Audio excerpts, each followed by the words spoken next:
মেহমান 10টা খেলেও আবার চেয়ে খেতে বাধ্য হবে, পেট ভরবে কিন্তু চোখ ভরবে না।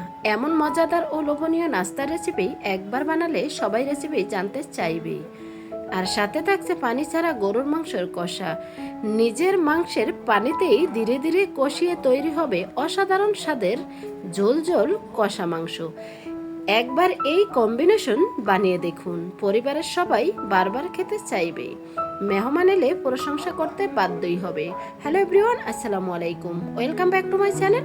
আপনারা সবাই কেমন আছেন? আশা করি যে যেখানে আছেন সবাই অনেক অনেক ভালো আছেন এবং সুস্থ আছেন। ভিডিওটি স্কিপ না করে শেষ পর্যন্ত দেখুন। আশা করি আজকে দুইটা রেসিপি আপনাদের কাছে খুবই ভালো লাগবে। সকালে অথবা বিকালের নাস্তায় রাখতে পারেন। কথা না বাড়িয়ে চলে যাচ্ছি মূল রেসিপিতে। এখানে আমি 4 কাপ আটা নিয়েছি আর দিয়ে দিচ্ছি পরিমাণ মতো ঠান্ডা পানি। পানি দিয়ে ব্যাটারটা আমি তৈরি করে নিব। এখানে কোনো গরম পানি দেওয়ার প্রয়োজন নেই, আপনারা চাইলে পানির পরিবর্তে দুধও দিতে পারেন। আমি শুধু পানি দিয়েই ব্যাটারটা তৈরি করে নিচ্ছি। তারপর দিয়ে দিচ্ছি 2টি ডিম, স্বাদ মতো লবণ আর দিয়েছি বেকিং সোডা, আপনারা চাইলে বেকিং পাউডারও দিতে পারেন। এখন অনবরত নেড়েচেড়ে ব্যাটারটা পারফেক্টভাবে তৈরি করে নিব।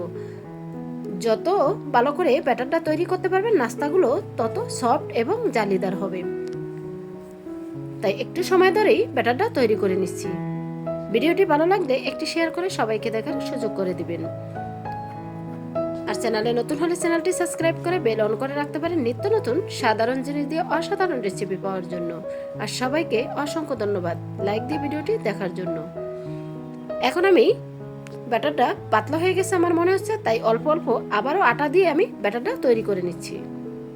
আজকের এই নাস্তাগুলো আমি পরিমাণে অনেকটাই বেশি বানিয়েছি, কারণ গরুর মাংসের সাথে খেতে ভীষণ টেস্টি, তার জন্য।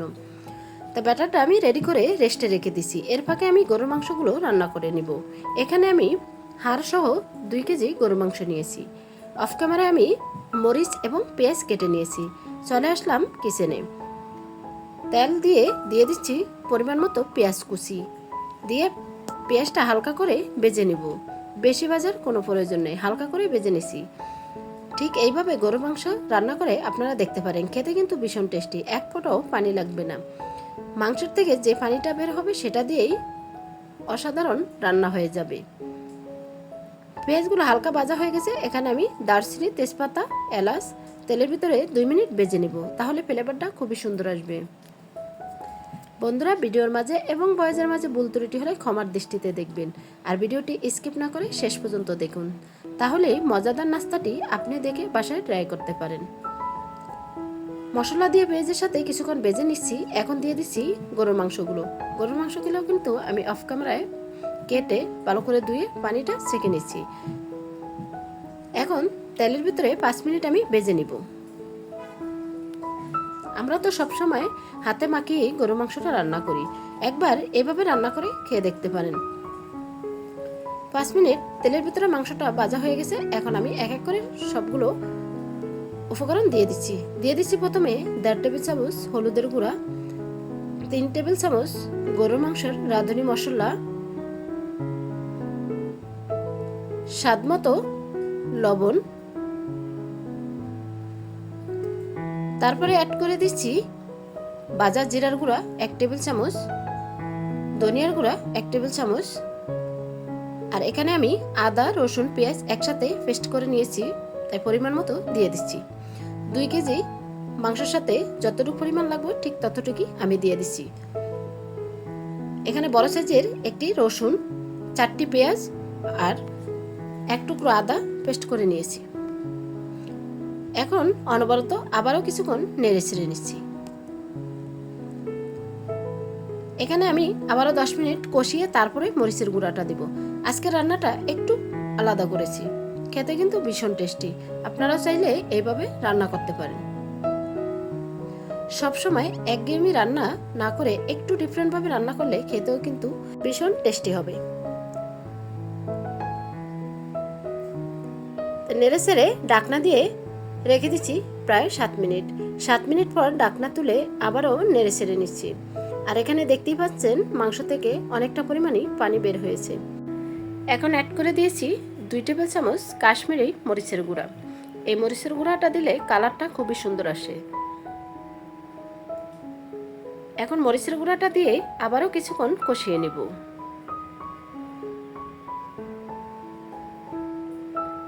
আর এই নাস্তাগুলো দিয়ে গরুর মাংস দিয়ে খেতে কিন্তু ভীষণ টেস্টি, তাই আমি গরুর মাংসের সাথেই নাস্তাটা বানিয়েছি আর আপনাদের সাথেও শেয়ার করছি। আপনারাও চাইলে ঠিক এইভাবে গরুর মাংস রান্না করে নাস্তা বানিয়ে নিতে পারেন, সকালের নাস্তায় বেশ জমে যাবে। গরুর মাংসটা কষানোর ভিতরেই রান্না করে নেব। এখানে কিন্তু এক ফোঁটাও পানি দেব না, পানি ছাড়াই রান্না করে নেব। তো একটু সময় ধরেই কষিয়ে নিচ্ছি।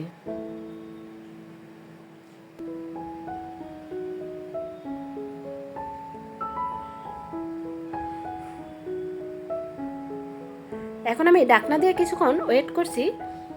ঢাকনা তুলে আবারও কিছুক্ষণ কষিয়ে নিচ্ছি। এখানে চুলা লো হিটে দিয়েই মাংসটা রান্না করে নিতে হবে, না হলে পানিটা শুকিয়ে যাবে, মাংসটা সিদ্ধ হবে না। তাই চুলা লো হিটে দিয়েই আমি মাংসটা ভালো করে কষিয়ে রান্না করে নিচ্ছি। এখন আবারও কিছুক্ষণ কষিয়ে ঢাকনা দিয়ে ওয়েট করব প্রায় 10 থেকে 15 মিনিট। 15 মিনিট পর ফিরে আসছি। দেখতেই পাচ্ছেন রান্নাটা পুরোপুরি হয়ে গেছে, কালারটাও সম্পূর্ণ চেঞ্জ হয়ে গেছে। এখন আবারও চুলাটা বাড়িয়ে কিছুক্ষণ আমি কষিয়ে নেব।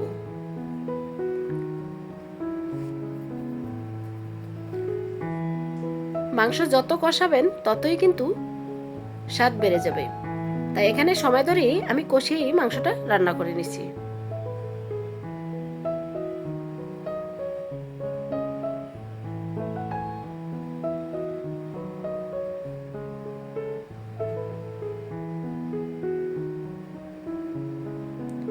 তো পুরোপুরিভাবে কষানো হয়ে গেছে। এখন অ্যাড করে দিছি কাঁচামরিচ কুচি।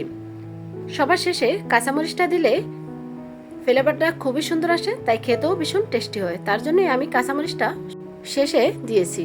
এখন কাঁচামরিচটা দিয়ে কিছুক্ষণ আবারও নেড়ে চেড়ে নেব, যাতে কাঁচামরিচগুলো সিদ্ধ হয়ে যায়। তো 2 মিনিটের জন্য আবারও ঢাকনা দিয়ে ওয়েট করছি। 2 মিনিট পর ঢাকনা তুলে এখন নেড়ে ছেড়ে দেব, আর বিশেষ সেই মশলাটা দিয়ে নামিয়ে নেব। তারপরেই নাস্তাগুলো বানিয়ে নেব। আর এই নাস্তাগুলো বানাতে একদমই সময় লাগে না, একদম অল্প সময়েই বানিয়ে নিতে পারেন। এখন দিয়েছি এখানে ভাজা জিরার গুঁড়া, মৌরির গুঁড়া এবং ধনিয়ার গুঁড়া, গোলমরিচের গুঁড়া মিক্স করে আমি পেস্ট করে নিয়েছি, সেখান থেকেই 1 টেবিল চামচ দিয়ে দিছি। এই মশলাটা দিলে ফ্লেভারটা খুবই সুন্দর আসে। এখন রান্নাটা কমপ্লিট হয়ে গেছে। এখন আমি ঢাকনা দিয়ে নামিয়ে নিয়েছি, আর নাস্তাগুলো এক এক করে আমি বানিয়ে নিয়েছি। যেহেতু ব্যাটারটা আগে থেকেই তৈরি করে নিচ্ছি, তাই এখানে অফ ক্যামেরায় কিছুক্ষণ নেড়ে চেড়ে নিচ্ছি। এখন প্যান বসিয়ে এক হাতা দিয়ে দিচ্ছি, আর দেখতেই পাচ্ছেন জাস্ট 2 মিনিটেই তৈরি হয়ে যাচ্ছে নাস্তাগুলো। আমি এখানে অফ ক্যামেরায় অনেকগুলো নাস্তা বানিয়ে নিচ্ছি। এখন আমি এক এক করে সবগুলো নাস্তাই বানিয়ে নেব। তাই এক হাতা ব্যাটার আবারও দিয়ে একটু ছড়িয়ে দিয়েছি। এখন আমি ঢাকনা দিয়ে জাস্ট 1 মিনিট ওয়েট করব। 1 মিনিট পর ঢাকনাটা তুলে দেখিয়ে দিচ্ছি। আর নাস্তাগুলো দেখেই বুঝতে পারছেন অসংখ্য জালিদার নাস্তাগুলো তৈরি হয়ে গেছে। এখন আপনাদের সুবিধার্থে আরও কয়েকটা নাস্তা বানিয়ে দেখিয়ে দিচ্ছি। ঠিক এইভাবেই সবগুলো নাস্তা আমি বানিয়ে নেব। আর এই নাস্তাগুলো একদম সফট। নাস্তাগুলো যখন খাবেন এক পিসে মন ভরবে না, মনে হবে যে আরও খাই, কারণ এতটা সফট আর এতটাই মজার। সাথে যদি থাকে পানি ছাড়া গরুর মাংসর কষা, তাহলে তো বেশ জমে যাবে। এক এক করে সবগুলো নাস্তা আমার বানানো হয়ে গেছে, আর কাছ থেকে আপনাদেরকে দেখিয়ে দিচ্ছি কতটা জালিদার নাস্তাগুলো তৈরি হয়েছে। এখন আমি একটা প্লেটে পরিবেশন করে নিচ্ছি।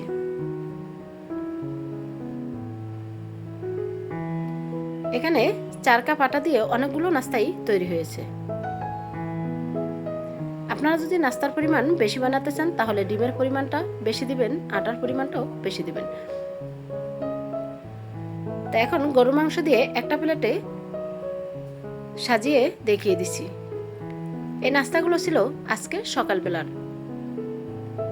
সকালটা বেশ জমে যাবে এরকম মজাদার নাস্তা, আর গরুর মাংস সাথে যদি থাকে চা, তাহলে তো কথাই নেই। তা এক এক করে একটা বাটিতে গরুর মাংস তুলে নিচ্ছি আর নাস্তাগুলো সাজিয়ে নিচ্ছি। আর দেখেই বুঝতে পারছেন কতটা লোভনীয় হয়েছে। সামান্য আটা দিয়ে এত মজাদার নাস্তা। তা ভিডিওটি লাইক দিয়ে শেষ পর্যন্ত দেখার জন্য সবাইকে অসংখ্য ধন্যবাদ। সবার জন্য অনেক অনেক দোয়া এবং শুভকামনা রইল। চ্যানেলে নতুন হলে চ্যানেলটি সাবস্ক্রাইব করে বেল অন করে রাখবেন। নিত্য নতুন এরকমই মজাদার রেসিপি সর্বপ্রথম আপনার কাছেই নোটিফিকেশন চলে যাবে। আর রেসিপিটি বেশি ভালো লাগলে একটি শেয়ার করে সবাইকে দেখার সুযোগ করে দিবেন। আজকের মতো এখানেই বিদায় নিচ্ছি। আবারও দেখা হবে নেক্সট কোনো রেসিপির সাথে। আসসালামু আলাইকুম, আল্লাহ হাফিজ।